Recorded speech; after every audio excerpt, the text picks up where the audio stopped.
So in today's video, I'm going to be talking about a whole side of YouTube, or more specifically YouTubers, that I don't think a lot of people have really spoken about, and at least on the YouTuber side. And I think a lot of consumers or YouTube watchers, including myself, I think most of them don't even really know about this or think about this. What am I talking about exactly? I'm talking about YouTuber exit plans. So what do I mean by this? Some YouTubers don't want to be YouTubers forever, or the majority of YouTubers, they don't want to be 100% reliant on YouTube as an income. If you've watched any YouTuber for any amount of time, you will probably know that a lot of them complain about YouTube for being inconsistent and a scary source of income. And most people don't want YouTube to be their only source of income. In today's video, I'm going to be talking about this generally, but also specifically Jschlatt, or Schlatt as I'll be referring to. I'm a big fan of his content. I really enjoy what the guy produces, but he's also a very smart investor, and he's actually dropped a few hints as jokes in his videos that I think went over basically everyone's head. But as someone who is a big fan of investing and has also spoken to a lot of YouTubers, past and present, ones that don't do it anymore and ones that do it now, I'm really knowledgeable about the YouTuber exit strategy, and I think I'm seeing, from the little jokes Schlatt has dropped in his videos, I actually think I have a decent idea of his exit strategy, and I just thought this would be an interesting video. And basically in today's video, we'll be talking about how YouTubers quit and what they do when they quit.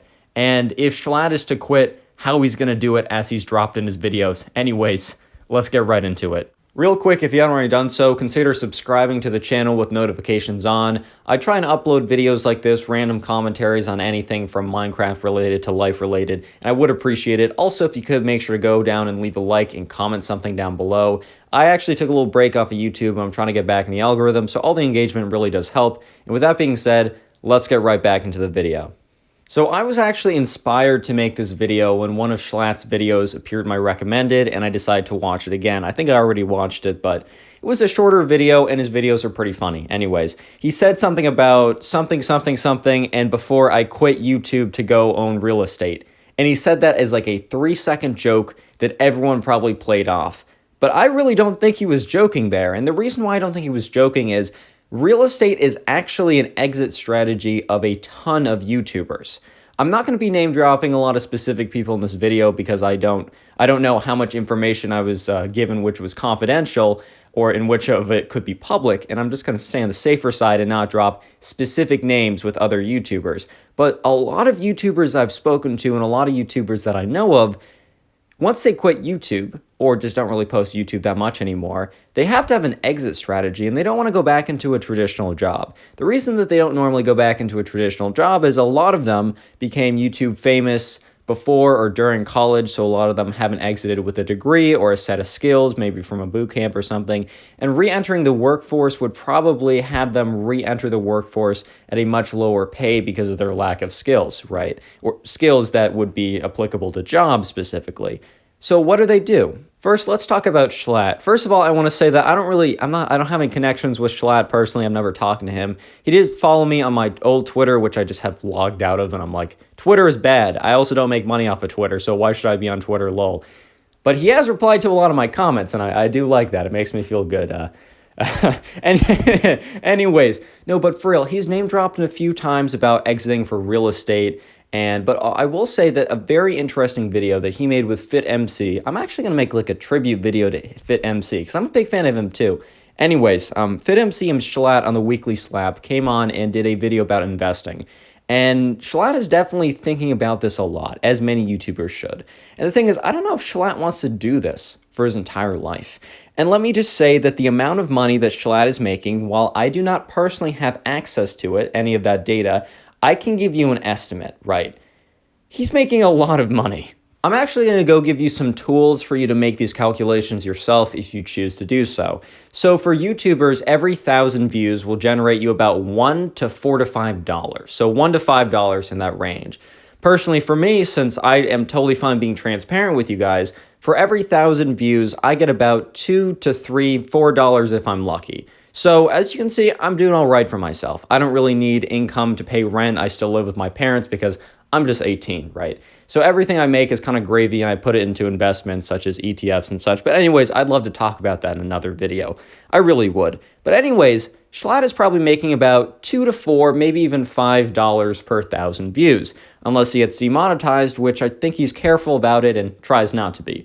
Also, video sponsors. YouTubers make a lot of money off of video sponsors. If I had to give a guess, a very, very wide-ranging guess, for every sponsor Schlatt has in a video, he's probably making anywhere from $10,000 to $50,000 per video, depending on the sponsor. As you can see, I gave you a pretty wide range there because the data on sponsors, from what I've heard, is pretty wide-ranging, and it really depends on the person. He could even potentially be making more. I would say it's very unlikely that he's making less than 10K per sponsor. So you can do the math. He's making a lot of money. To enter real estate specifically, you probably need a good deal of money. You can enter real estate through ETFs, such as they're called REITs, real estate investment trusts, where you buy them like stock, and you essentially own like a pool of real estate with a bunch of other investors, and you get paid the rental income, and it's managed by someone else. But when people say investing in real estate, they're not normally talking about REITs. They're normally talking about physical investments in properties. You need a lot of upfront capital to have a physical investment in a property because it's just a lot of money to put down. And the thing is, Schlatt might want to do YouTube forever. Maybe. I don't think that's the case. I think this is something he wants to do out for the next couple of years, as he alluded in his joke of his video, because he said as a joke, like, I'll do this for a couple more years and go off and just invest in real estate for the rest of my life. He might want to do YouTube for a couple more years, but what is his exit strategy? What is his exit strategy, and what is most YouTubers' exit strategies? A lot of YouTubers don't really talk about this because it doesn't make sense for their content, but a lot of YouTubers behind the scenes have told me about how they have investments in real estate properties. And basically with real estate, there's a few ways that you go about it. One, you either buy something for a lower price and hope to sell it for a higher price, and or rental income. Like a big dream for a lot of people is you own enough properties that the rental income could theoretically cover your life expenses, correct? And you could just sit there with the properties at that point. But a lot of them will do, like, we'll sell it if it goes higher, they'll buy it. There's always maintenance and all that, but you can hire someone to maintain that. But I cannot tell you the countless number of popular YouTubers, and a lot of them who have quit, who have gone on to own real estate complexes. A lot of them will start off with stocks, and a lot of them will continue on with stocks. Don't get me wrong, I think it's important to diversify across all asset classes, except bonds are questionable at these interest rates. But anyways, a lot of them will start with stocks and move into real estate, since it's easier to start into stocks with lower amounts, or at least I'm thinking of these big YouTubers I know. And there's a very large commentary YouTuber, a very large one, who is no longer making videos, who owns a ton of real estate now. It is very interesting. I would love if I could get into a Zoom meeting with like 100 of the top YouTubers and just look at what they're invested in. That would honestly be a dream come true for me. But then again, I'm kind of a weird guy who would be like, wow, that sounds super fun, where most of you would be like, dude, this doesn't sound fun at all. What are you doing? So personally, back to the title of the video, because I like rambling on about real estate and investments and stocks and stuff. Personally, I don't have anything in real estate because I don't nearly have enough money to get into that. But I am invested in a lot of like ETFs and individual companies, and that stuff's really interesting to me. I'm not a CFA, I'm not a financial advisor, so I got to clarify that. But if you have any questions, if you guys are working like a part-time job over the summer and have some money you want to put away, I can give some very general advice or kind of lead you to some resources that might help you out and help you invest for retirement. I know it sounds lame, guys, but it's actually really fun and interesting. Anyways, back to the main point of the video. When Schlatt quits, which, personally, I got a feeling that he wants to do this for a couple more years and then kind of peace out. That's just kind of a vibe I'm getting, and maybe you disagree with me, maybe you think he wants to do this forever, or like another 30 years, but I feel like he just wants to make enough money that he can transition to something else, because personally me, I don't want to do YouTube for my entire life, and as you can see, I almost never came back. There's a lot of stresses and pressures to YouTube that really, it's not apparent until you're actually a YouTuber. If, like, for example, as an outsider, if I saw my video, I would be like, dude, literally get over it. It's not that bad. That is my mentality, and with that mentality, I almost quit forever because there's a lot of things about what I was doing before that was tough, and I'm coming back and I adjusted how I did things. I'm doing things differently now to make sure that I have longevity on this platform, but one of the reasons I came back is because I get paid pretty good for doing very little on this. I'll keep it a buck, right? I get paid pretty good for doing very little. And, you know, I want to invest money in my retirement account. I want to invest money in a personal account so that I can have income and cash flow. Look, I plan to have like 2 to 3 kids, and college is expensive, dude. Jesus, college is so expensive.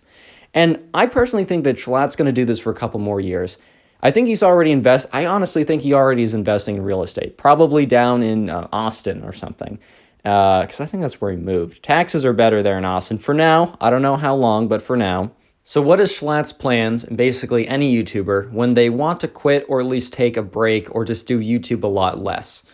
Basically, most of them will be building up an investment portfolio, that being a real estate, stocks, which are just investments in companies. I think a lot of people see stocks as like random, like they can go up gambling basically. But if you invest correctly, or if you invest in like a, you know, S&P 500 companies, you're basically investing in the profitability and success of really large companies. But that's not the point of this video. So Schlatt or any large YouTuber, what is their quitting strategy? What is their exit strategy? Most of them don't want to be reliant on YouTube forever because, as I alluded to in the beginning of the video, YouTube demonetizes people, they strike people randomly. I know Poncho Pegasus and a lot of other YouTubers this week, and some ordinary gamers, had random strikes out of nowhere. That's your livelihood, and having that be your sole source of income is a bad idea, in my opinion. It's really risky. So I know this video was a little bit all over the place. I just didn't know how deep or in-depth I wanted to go to some of these topics because I can really nerd out with them. I find that like investing in retirement funds are to me as virtual machines and VPNs are to Mudahar / some ordinary gamers. So if you guys ever want me to do an individual video just kind of suggesting what I suggest you guys to generally do, not specific investments, I don't think I should ever advocate for those, but generally like financial advice from what I've learned from people for what you should do to try and seek like financial freedom if you're working a part-time job or get paid commission or something, or just have extra cash for maybe a birthday or something. If you ever want me to do a video on that, just tell me down below, or if you have any specific questions, ask and I can reply very generally. I just specific financial advice is always a little bit of a hazy situation, a little bit of hazy territory. I'll keep it real. Also, I want to say thank you guys for all the people who came back to continue to watch me after my pretty long vacation from YouTube, which a lot of people thought was permanent, and I honestly thought was permanent. I'm having a lot of fun, and I'm coming back on my own terms. And I really do appreciate you guys watching me, even when, you know, my content is not what it used to be. Not every video I make is about a Twitter cancellation, you know. That stuff really doesn't interest me that much anymore. And I will do it if it is interesting, but when I did it every single day, it just wasn't that fun. I'll keep it real. It just wasn't that fun. And I really appreciate you guys allowing me to experiment and also talk about my own passions like I did a little bit in this video. And I have plans of videos where I talk about, where I don't even reference a Minecraft YouTuber. Schlatt is only kind of a Minecraft YouTuber, but I have plans about talking about my graduation and the things that come with that, and, you know, why I'm a little scared to go on in life. Not just because of anything specifically, but just generally facing the void and just other things that are important to me, and I really do appreciate that. And thanks for letting me come back and letting me have YouTube be a lesser part of my life, but also something that I do. I really do appreciate it. And oh yeah, I forgot to say, comment door down below because I forgot to do that. Comment door down below, like, comment, and subscribe, and I'll see you in the next one. Peace.